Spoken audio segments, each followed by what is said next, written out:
Hello, I'm Adrian Clarke and welcome to the breakdown. Today we're going to analyse Arsenal's 2-0 success at home to Brentford. Fairly routine win in the end. The Bees did make Arsenal sweat a little bit, I must admit. They stayed in the game and they always carried a threat from corners and long throws. But in truth, with just one shot on target faced, it was a comfortable victory. And on another day, had Arsenal's finishing, particularly from rebounds, been better, the margin of victory would definitely have been much wider. Today we're going to talk about some of the key moments. Hopefully I'll give you some tactical insights, discuss the star performers, and then towards the end of the show, as always, we'll get to player ratings. And I'm going to add in a manager rating by public demand. I have bowed to pressure and I'll be grading Mikel Arteta's performance as well. So make sure you stick around for that.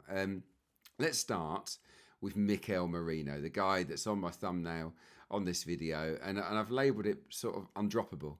And I'll be fascinated to know if you guys think that he is undroppable at the moment. Please feel free to make any comments in the section below. I feel that you can't leave him out at the minute. I mean, he's got 5 goals, 3 assists in all competitions, 3 Premier League goals and 3 Premier League assists. So he got one of each here. And look, he's just playing with great authority and calmness and intelligence. And of course, also he's an incredibly industrious player as well. And he's someone, and I said this on the radio this morning, someone that a lot of clubs just wouldn't even contemplate buying, because he was 28 when we bought him. He's 29 now. Most clubs, or a lot of clubs, don't look at buying anyone over 25 these days. But we bought him for the here and now, because he's got nous, he's got intelligence, he's got great tactical awareness, and he can deliver big moments in key games. And I think it's an inspired signing. I really do. Was it £27.5 million? Real cult hero, I think he's going to be, Mikel Merino. And look, at the moment, he's in the team on merit. I don't see him not starting against Villa. What we might see, if Rice isn't fit, we could see him drop back into midfield and play Gyökeres up front, which might not be a disaster because Villa do have a high line. But, he's if Rice is fit, I would expect Merino to start up front at Villa Park. Right, let's look at some of his key moments. First of all, I've got to say he ran over 12 kilometres. He won 7 of his 12 duels. And I just thought he just performed with real intelligence throughout the game and heart. Let's take a look at this lovely pass around the corner to Declan Rice. He just pulls off his man to receive a pass from the left, and Declan's made a terrific run out wide on that side, and he plays him in. And as we roll it on, Rice squares it across the face of goal for Madueke, and it's unbelievable defending from Rico Henry at the far stick to prevent a certain goal. He got his assist later on in the game. He dropped back into midfield, Merino, hadn't he? Once Rice had gone off, and he carried the ball quite brilliantly from. We worked it nicely out on the left-hand side, played him in, and he had a big space to run into. And what I loved about this pass is the way he held onto the ball. He was waiting and waiting and waiting for Saka to make this run. Let's have a look at it now. This little curled run around Mikel Damsgaard. He's an attacking midfielder.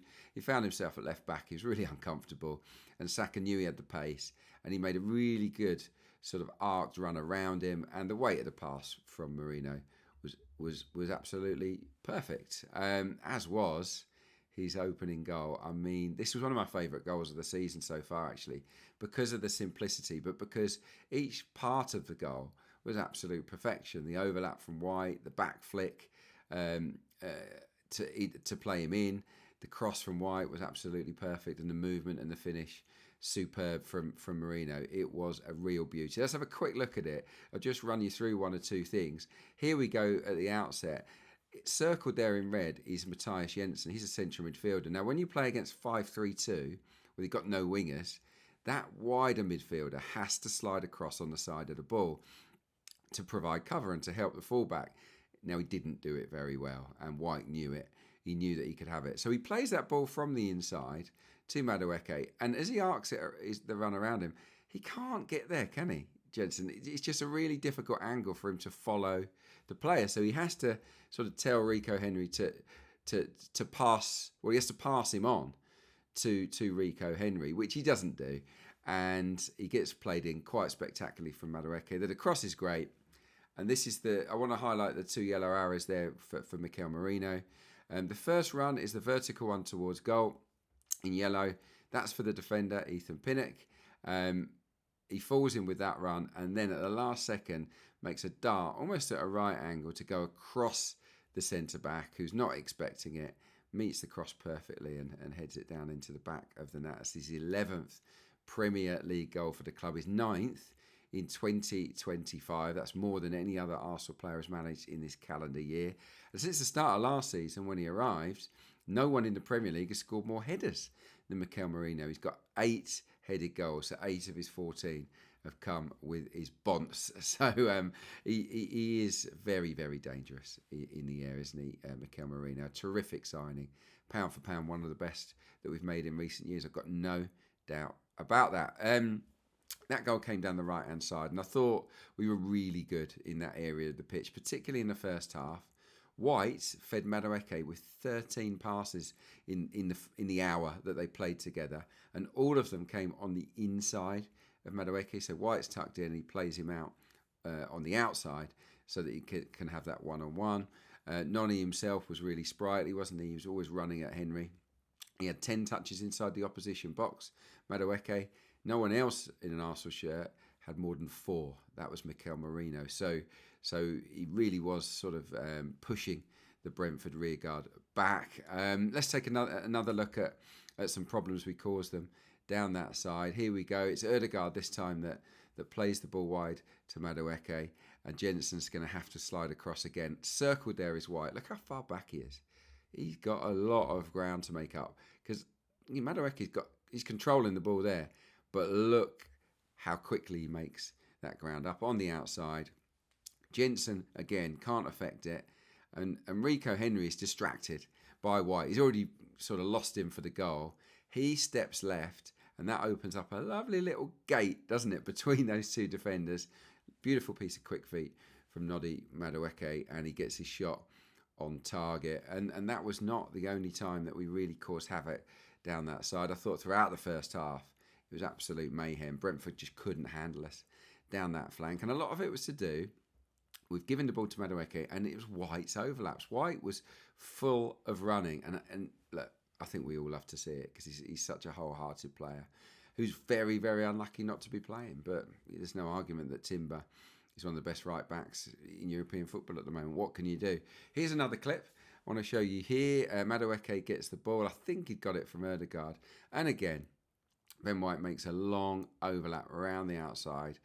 This time Henry goes with him.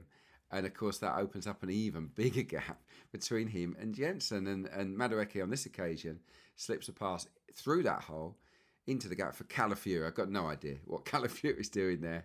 Calafiori back heels it. And White then tees up Martinelli for a shot. So yeah, we carved them open time and time again down that flank, and it was brilliant to see. White had a great game overall, I thought.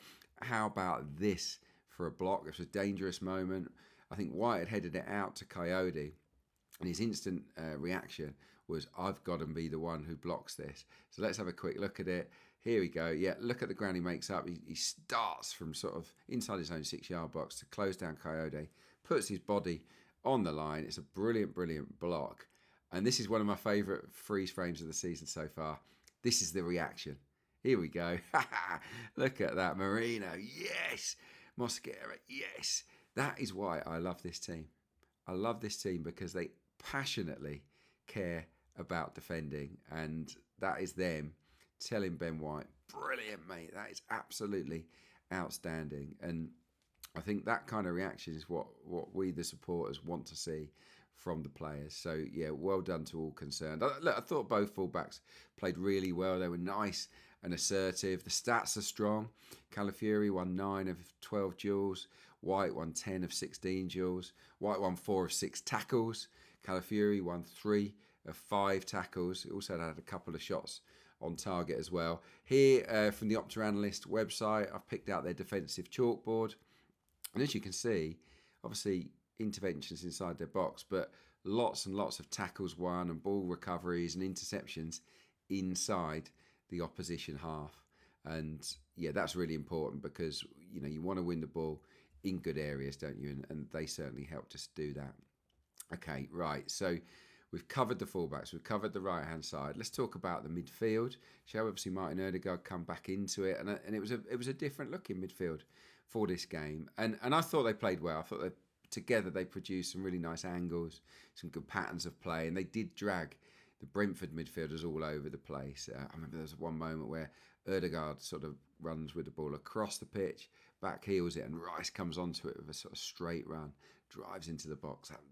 It's all about angles in football, and that was a really intelligent piece of play. I want to show you how we sort of bamboozled their midfield in different ways. I've got two examples here. This is the first one. So the ball's with the centre back. They play it out to Rice at left back. Now I've circled the Brentford midfielders. They've tried to go man to man with our midfield three. And Ødegaard and Rice are kind of covered, although Rice plays the pass into Martinelli. So Martinelli drifts into a lovely little pocket of space. And it's that guy next to him, Janel, in the middle there. He was supposed to be on Zubimendi. And he's like, need eyes in the back of my head, because Martinelli has picked the ball up and he runs with it. And he spreads it out, actually, to White. And White, I think nothing happened in the end. But it was a good piece of football. So that's how we sort of spread them out and destroyed them with our quality. We also did it in smaller areas as well. Let's take a look at this little move. This is a really good little pattern of play over on the right-hand side. Merino's in midfield at this point. He's on the touchline, inside to Zubimendi. Ødegaard's there as well, and he makes a really clever dart into that little pocket again to get the pass off of Zubimendi, and then he's away. And you'll see Calafiori there make a really nice run between the lines to get on the end of that Ødegaard pass, and he runs on and has a shot on target. And you'll remember from that shot on target, it's spilled, and Saka really probably should score from the rebound. So midfield function great. Let's have a look at the Opta analyst chalkboard for Ødegaard, shall we? Because it makes interesting viewing, I think. Lots and lots of touches, which is brilliant to see. And it's a mixture, isn't it, between touches on the right side of centre, where we're used to seeing him high up the pitch, and a lot of touches inside his own half. He came deep an awful lot, didn't he? Didn't offer much of a goal threat, but did help us outnumber Brentford in midfield. So now let's flip it around, and I'd like to compare that map with Eze's map against Tottenham in our previous home game. Of course, now Eze scored a hat-trick, provided a massive goal threat in the game. And you'll see the big difference here. Obviously, far, far fewer touches for Eze. But Eze doesn't drop deep. He doesn't need to come into midfield. He stayed high and basically played as a sort of twin false nine with Merino. So it's horses for courses. We've got different ways of playing. Now, one's not necessarily better than the other, but Mikel Arteta's got to make that decision, hasn't he, in regards to what he wants for certain matches. We shouldn't forget a moment in the first half where David Raya kept us in the game. It's a really, really big moment. We're 1-0 up. Brentford have a corner, and Kevin Schade has a free header inside the 6-yard box. Let's have a look at the setup.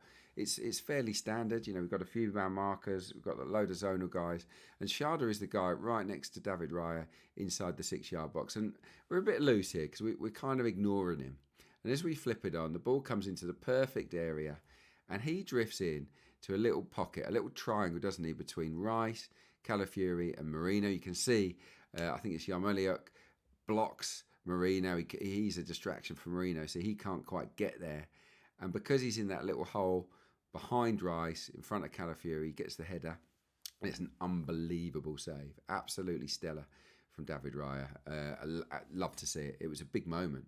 Really great reaction save against his former club. And look, from that moment on, Brentford didn't really test him, did they? Which was good to see. I've got some stats for you. Pretty basic ones, these. I mean, we had 7 shots on target. Brentford only had that one from Kevin Schade. It was interesting to see them have so many corners. I think the long throws help, because once they get a long throw, obviously they'll chuck it into the box, and then it can come off ahead and out for a corner quite easily. They had 8 corners to our 4, so it's quite unusual that we were sort of out-cornered. Thankfully, we defended them pretty well. I referenced it earlier about winning the ball high up the pitch. Brentford didn't do it once, which is a testimony to the way we looked after the ball inside our own half. We won possession inside their final third 7 times. And pleasingly, it came from 6 different players as well. So So yeah, we pressed well at the right times in terms of creativity. Erdegaard back in the team, made 4 chances. Declan Rice, he was excellent again, made 3 chances. In terms of the physical output, we ran 119.6 kilometres. Now that is a lot. I don't have sort of our average to hand and where that stands, but let me tell you, that's super high. And given the tough week that we've had, I think that's a testament to the fitness of the players. Almost 120k is an awful lot. I think it's about 3 more than Brentford. 3 of our individuals ran over 12 kilometres. Zubimendi was 3rd, Merino was 2nd, and Erdegaard, back in the team, ran the furthest, which I thought was particularly interesting. It shows that he's in good nick. Look, this was an awkward match, well negotiated, I thought. Obviously, it was a real shame to lose Mosquera and Rice to injuries. Hopefully, Declan will be right for the weekend. We hope Mosquera as well. If he isn't, fingers crossed, William Saliba is going to be ready to return to the starting 11. And look, any clean sheet win is perfect. We've gone a few games where we conceded, so I think it was nice, wasn't it, to get. It was nice for David Raya, nice for the team to get back on the clean sheet bus, and hopefully we get another one at Villa Park on the weekend. It's the Saturday lunchtime kickoff, isn't it, here in the UK? So yeah, can't wait for the game. I think it's going to be tight. It's going to be quite low scoring, but certainly a game that we can win. Okay, let's round things off with some player ratings, shall we? I'll start with David Raya, 8. Okay, 1 shot on target, but it was a brilliant save. But also, the reason I'm going to grade him so highly is I thought he came out for crosses really positively. And his passing under pressure, because they looked to try and press us, passing under pressure was fantastic. I thought he looked $1 million, David Raya, in the game. Right, White gets an 8 at right back. I've waxed lyrical about him. Calafiori the same. He gets an 8 on the left side. I think both starting centre-backs, Mosquera and Hincapié, get 7s. I'm going to give all of the midfield starters 7s. Zubimendi, Rice and Erdegaard, they all had good games. Madueke, a 7. He was probably on course for an 8 or 9. But he did fade a little bit, and some of his end product needs to be a little bit better, even though he's super exciting to watch. So I sort of knock him down a little bit, but it's still a 7. It's excellent from him. Martinelli probably was the quietest of the players, maybe the least effective in the game. I like the way he came into those central pockets quite a few times, actually, but he didn't really impact the match in the way that he'd have liked to. So I'm going to give him a 6. And I'm going to give Starman to the guy I started this show with. That's Mikel Merino. He gets an 8, the same as a few of the other guys, but he just edges it because he was the one, of course, that got the goal and the assist. Subs. Timber, 7, came on at centre-back, looked fabulous. Saka, 7, comes on, scores a goal. You know, you can't do much more than that. And I think Eze and Gyökeres, 6 apiece, didn't really have a lot of time to influence the match. A few nice touches from Eze, actually, but probably not enough to get a 7. In terms of the manager rating, let's kickstart that, shall we? Mikel Arteta. Do you know what? I'm going to give him an 8. I think this was an awkward match. It was a difficult team selection. And because we win the game, I think he got that right. It's not, you can't help the fact that Mosquera sort of landed awkwardly. And I think most of us would have started Declan Rice in the game as well. So we can't criticise him for that. No, I thought he got the balance right with the rotation, first and foremost. He got the tactics right up against a 5-3-2. Getting those fullbacks to overlap for fun. That really stretched that Brentford midfield out, and it caused them all sorts of problems. He made decisive subs on the hour mark, which, he didn't mess around there. And he left, Ben White and Martin Odegaard on for the full 99 minutes to get those minutes in the legs, which I thought, again, will help us in the long term. So look, really good night all round. Not a game we'll remember probably in years to come, but it was a nice, comfortable win against a really tricky team that have beaten some good teams on home turf. So on we march, 5 points clear, and it's Aston Villa at the weekend. Thank you so much for watching. Thanks for supporting the channel. I really appreciate it. If you can like or subscribe, that's an absolute bonus. Really appreciate all of you tuning in, and make sure you send me some comments as well. I like to read them, and I'll get back to some of you if I get time to, which I'll do my very best to, I promise. So until probably Monday, it's bye for me, and I'll be back with the Aston Villa breakdown then. See you soon.